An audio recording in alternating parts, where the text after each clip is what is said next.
I never thought this would happen, but I dared to try something crazy. My guy best friend, walked into my room today, and by the end of the night he looked completely different. I can't believe what I did. And the craziest part? People on TikTok can't stop reacting. I remember the exact second the mirror stopped feeling like glass and started feeling like a question. That was the moment everything changed, even though I didn't know it yet. Even though I laughed it off and pretended this was just another ridiculous idea that would end up as a half-edited TikTok draft and nothing more. The room was dim, my phone balanced against a stack of books, the red recording up blinking like a heartbeat. My best friend sat on the edge of the bed behind me, quiet in a way that made my chest tighten. He'd always been loud, sarcastic, fearless about being gay in a world that didn't always make space for that. Silence didn't suit him. That silence felt like a held breath. The mirror in front of us had been there since my childhood. Its corners chipped, its surface slightly warped so reflections never looked perfectly honest.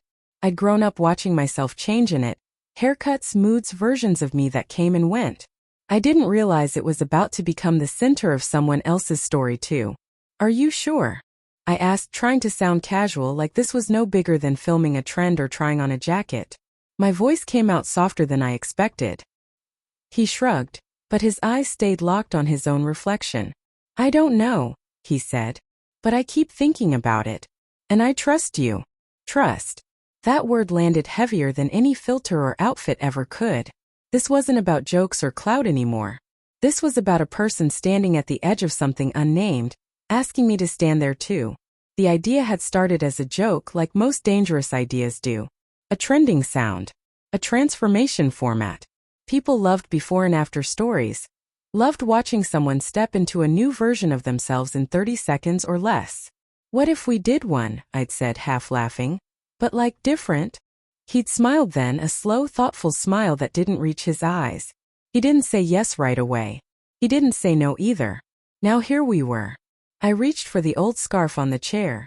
The one bright thing in the room, red and soft and a little frayed at the edges. It had been my mom's once, and I don't know why I grabbed it except that it felt grounding, like a ritual object. I wrapped it loosely around his shoulders, more symbolic than anything, and he inhaled sharply, like the air had changed. This is just exploration, I said, more to myself than to him. Nothing you don't want. He nodded, swallowing. I know. In the mirror I saw his face flicker. Confidence giving way to uncertainty, then back again. I saw my own expression too. Caught somewhere between excitement and fear. The mirror didn't judge. It just reflected, patiently, waiting for us to decide who we were brave enough to see. The phone kept recording. The red dot kept blinking. And somewhere deep in my chest, a quiet voice whispered that this wasn't going to end where it started. I didn't realize how loud the room was until he stood up. The fan hummed. A bike passed outside. Somewhere a neighbor laughed. Normal sounds, normal life. Yet inside that mirror, something fragile was forming. He stepped closer, close enough that our reflections almost overlapped, like two versions of the same question staring back at us. Don't post it if it gets weird, he said suddenly, his voice low. That hit me harder than I expected, because it meant he wasn't thinking about views or trends anymore. He was thinking about consequences, about how the world looks at you when you don't fit neatly into one box. I won't, I said immediately. This stays ours unless you say otherwise. His shoulders relaxed just a little. That tiny shift told me everything, how much pressure he carried every day without showing it. Being the funny one, the confident one, the one who didn't care what anyone thought. But the mirror doesn't let you perform. It asks you to be honest. I picked up a brush, hesitating before touching his hair. My hand shook, not because it was hard but because it felt important. Like every movement mattered more than I'd planned for. As I brushed, his expression changed again. Not dramatic, not sudden, just quieter. Like someone listening to a song they hadn't heard since childhood. This feels strange, he whispered. Bad strange? I asked. No, he said after a pause. Just new. New. That word stayed with me. New wasn't scary. New was unexplored. In the mirror, the scarf rested on his shoulders like a promise he hadn't fully read yet. His posture softened. His jaw unclenched. For the first time since we hit record, he smiled. Not the bold, sarcastic smile everyone knew. but something smaller, more personal. And I thought, maybe this isn't about turning someone into anything. Maybe it's about letting something already there finally breathe. The red dot on the phone kept blinking. Neither of us told it to stop. When I stepped back, the distance felt louder than before. Not awkward, charged. Like the air had learned something and didn't know how to forget it. He tilted his head slightly, studying himself from a new angle, as if the mirror had shifted its rules without warning. I look different, he said, not smiling this time. I followed his gaze. Nothing drastic had changed yet. No dramatic reveal, no sudden transformation. And still, something was undeniably softer. Not weaker. Softer in the way a clenched fist finally opens. That's kind of the point, I replied carefully. Different doesn't mean fake. He nodded, but I could tell his thoughts were racing ahead of the moment, sprinting toward questions neither of us had answers for. What would people say? Would they laugh? Would they understand?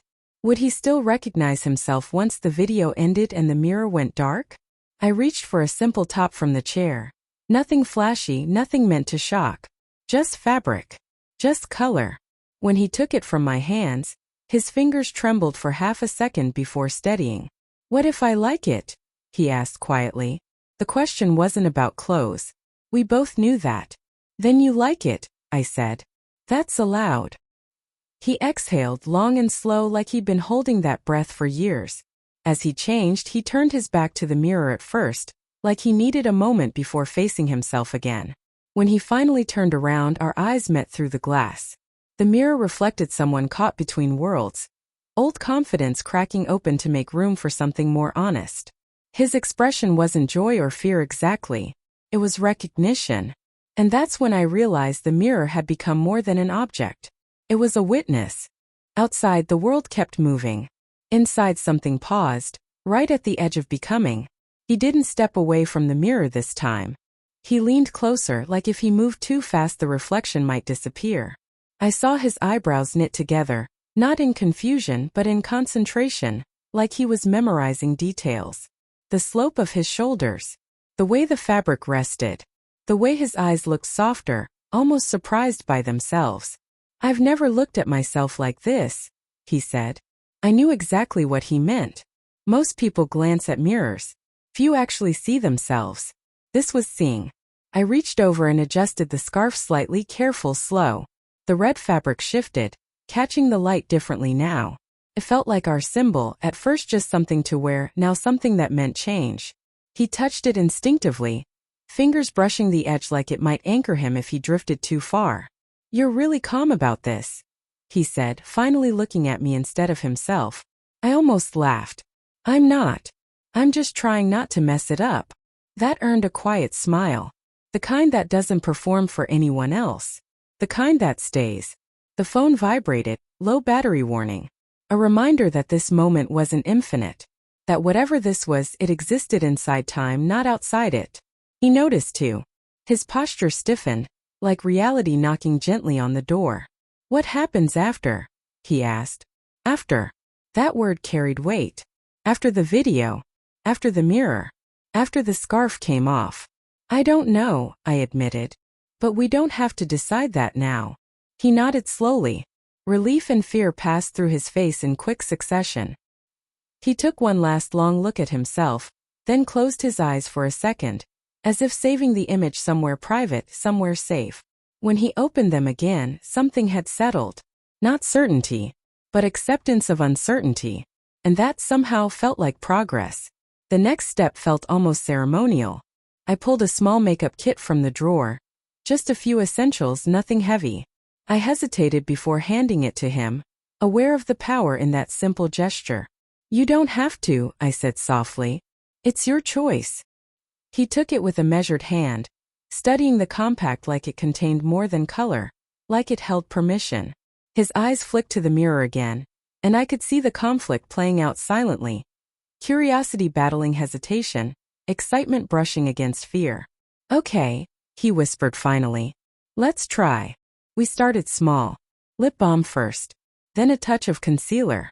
Every movement was deliberate, careful, like learning a new language with no mistakes allowed. I watched his expression change subtly with each brush stroke. confidence and vulnerability twisting together in a way that made my chest tighten. "Do you see it?" he asked quietly, almost to himself. "See what?" I replied. "The me I didn't know existed," he said. His voice was low, reverent. There was awe in it. And just for a moment the mirror didn't reflect him. It reflected possibility. When he glanced at me, there was a spark I hadn't seen before, recognition but also trust. The kind of trust that doesn't need words, that isn't performative. He was letting me be there for a side of him no one else had seen. We paused. Just like that, in silence, letting the moment breathe. Outside, cars honked. The sun had shifted in the sky, spilling gold through the blinds. Inside, the air was heavier, but in a good way, like gravity had found something worth holding. And then he laughed. A small, surprised laugh, like discovering your own voice for the first time. "This isn't scary," he said. "It's weirdly freeing." That word, freeing, hung between us. It was the first real sign that this journey wasn't about transformation alone. It was about release. After the initial excitement, a quiet tension settled in. The room felt smaller now, as if the walls were leaning in to watch. He stood in front of the mirror, brushing his hair with slow, deliberate strokes. Each movement made him look both familiar and entirely new. A paradox I couldn't stop staring at. "You think people will notice?" he asked, voice tinged with worry. I shook my head, smiling gently. "Some will, some won't. But that's not what matters. This is for you." He nodded, but his eyes betrayed the nervous energy bubbling underneath. I realized then how much courage it took, not to be gay, not to experiment, but simply to exist differently in a world that wanted neat labels. I picked out a soft pastel dress from the closet. Nothing fancy, just something that felt like it belonged to this new version of him. His hands hovered over the fabric, hesitant at first, then finally he took it. When he slipped it on, the room shifted again. The dress didn't just cover him. It framed him, highlighting the subtle grace he'd never let himself see. In the mirror he looked at the reflection, searching for reassurance. "Do I look like me?" he asked, almost afraid of the answer.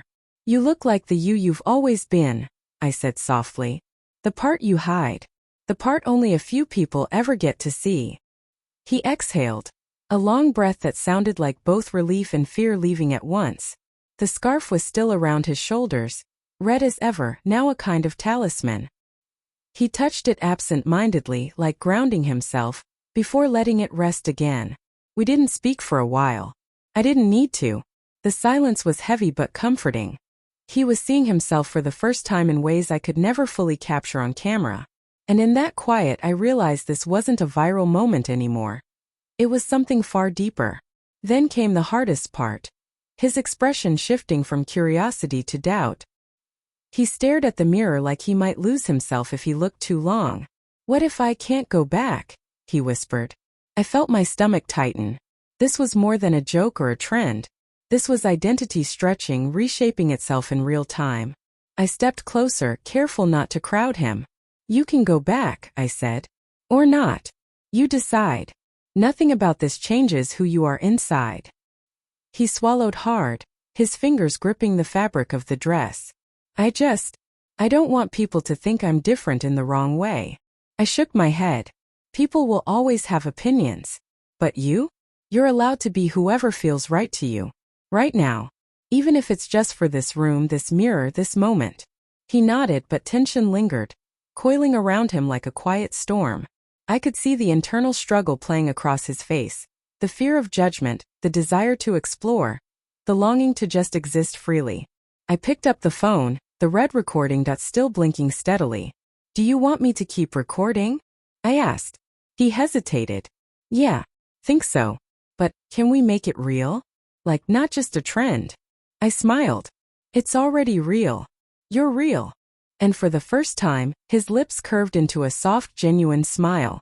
It wasn't bold or performative, it was honest. That smile alone felt like a victory. The mirror reflected more than a face now. It reflected courage, vulnerability, the quiet beginnings of self-acceptance. We moved on to the small details, the ones that make a difference when someone is discovering themselves in a mirror. A headband here, a brush there, subtle touches that made his reflection feel less like a costume and more like him. Every time he caught his own eye in the glass, his expression shifted, Sometimes wonder, sometimes doubt, sometimes that quiet spark of pride. "I never thought I'd like this," he admitted, his voice barely above a whisper. "You mean liking yourself?" I asked gently. He paused, blinking as if weighing the words. "Yeah, maybe. I never realized it could feel like joy instead of fear." That sentence hit harder than anything before. Because it wasn't about the dress, the makeup, or the video. It was about him allowing himself permission. Permission to exist outside expectation. Permission to explore the edges of identity without shame.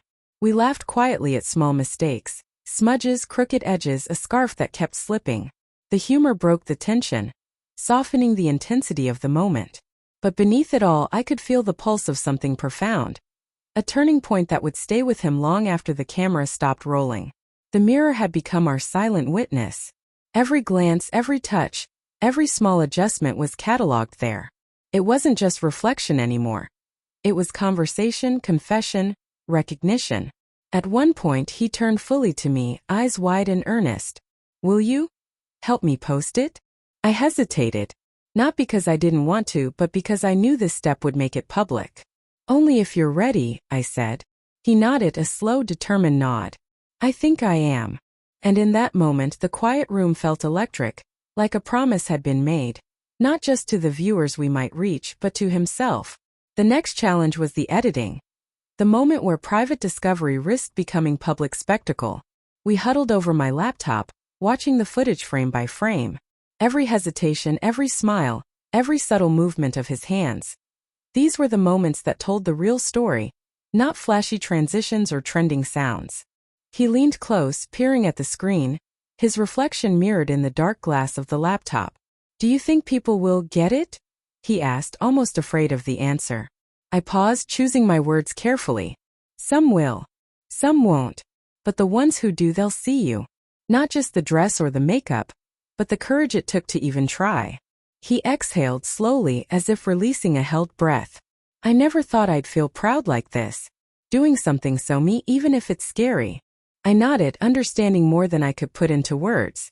This wasn't about going viral. It wasn't about likes or comments. It was about identity, trust, and the raw honesty of someone seeing themselves in a new light. When we finally settled on the clips, we watched the full sequence together. The red recording that on the phone had disappeared hours ago. But in the playback, it felt alive again. Every brushstroke, every adjustment of the scarf, every laugh. They stitched together into something intimate, something human. He turned to me, eyes shining. "I don't know if I'll ever look at a mirror the same way again." "Neither will I admitted. And in that shared silence, we realized the transformation wasn't just external. It had already settled somewhere deeper. Inside him, inside me, inside the mirror that had witnessed it all. Posting the video was its own storm. We sat side by side, fingers hovering over the upload button. The screen glowed between us, casting shadows that made the room feel both small and infinite. He glanced at me, eyes wide, full of anticipation and fear. "Are you sure about this?" I asked gently. He nodded, a quiet determination in his jaw. "I want people to see me like this. But mostly I want me to see me." I took a deep breath and clicked. The upload began. The progress bar crawled forward like time itself had slowed. Every second stretched long enough to feel like an eternity. Outside, the world carried on, cars, birds, distant laughter. But inside, nothing moved except the pulse in my chest and the faint hum of the laptop fan. When the video finished uploading, he leaned back, eyes locked on the screen. "What if they laugh?" he whispered. "They might," I said honestly. "But some will understand. Some will see the bravery in this moment, and that's what matters." He swallowed, nodding slowly. Then, for the first time that day, he smiled freely. Not a practiced smile, not a cautious one, but a full, unguarded grin. The mirror behind him caught it, reflecting a version of himself that felt new but undeniably real. I realized then that the red scarf, the pastel dress, the tiny touches of makeup, they weren't just tools of transformation. They were symbols of something deeper. Courage, trust, and the quiet power of being seen. And as we watched the first few notifications trickle in, the weight of fear began to lift, replaced by something lighter, hope. The notifications kept coming, comments, likes, messages, but we barely looked at them. What mattered was the quiet aftermath, the room itself. He stood by the mirror again, fingers tracing the edge of the scarf. His reflection didn't just show a new look anymore. It showed someone who had faced uncertainty and stepped through it. I never imagined feeling proud, he admitted softly, almost to himself. Just proud to be me. I smiled, feeling a lump in my throat. You've earned it, I said. Every single second of courage today was yours. He turned, meeting my gaze. There was gratitude there, yes, but also something deeper. A sense of peace that comes after a storm. The quiet realization that fear doesn't have to define you. We laughed again, softly, at the tiny imperfections, the slightly crooked scarf, the way a strand of hair refused to cooperate, but it didn't matter. Imperfection was real, and real felt better than any polished trend ever could. Then he looked back at the mirror, long and deliberate. I don't want to hide anymore, he said. You don't have to, I replied. And for the first time that day, the mirror reflected not just a face or a costume but freedom. The freedom to exist as oneself, unfiltered, unafraid, unapologetically. It was more than a transformation, it was the beginning. By the time evening settled in, the room had softened under the warm glow of the lamp. The phone had long since stopped recording, but the energy lingered, quiet, alive, permanent. He stood in front of the mirror one last time, adjusting the scarf absent-mindedly, and I realized that the reflection staring back wasn't a before or after. It was now. I can't believe this is me, he murmured. His voice was calm, almost reverent, carrying the weight of discovery and the lightness of release. You don't have to believe it, I said softly. You just have to live it. He smiled, small but unwavering, and I saw the truth settle into him like sunlight through a window. Fear had softened, doubt had loosened, and underneath it all, a quiet joy began to bloom. Not flashy, not performative, just real. We sat together for a while, letting the moment linger. Outside, the world was unchanged, but inside, everything had shifted. That mirror, once just a piece of furniture, had become a witness, a guide. A quiet companion in the journey of someone learning to see themselves fully for the first time. As we turned off the lamp and left the room, I glanced back at the mirror. The red scarf still rested there, a silent symbol of courage and trust. And I knew this wasn't the end. It was the start of countless small discoveries, moments of pride, and the kind of freedom that doesn't need validation from anyone but yourself. He caught my eye and laughed softly. You know, maybe TikTok will go viral, but this feeling? That's mine. And I knew he was right. Some stories aren't meant to be measured in views. Some stories are meant to be lived,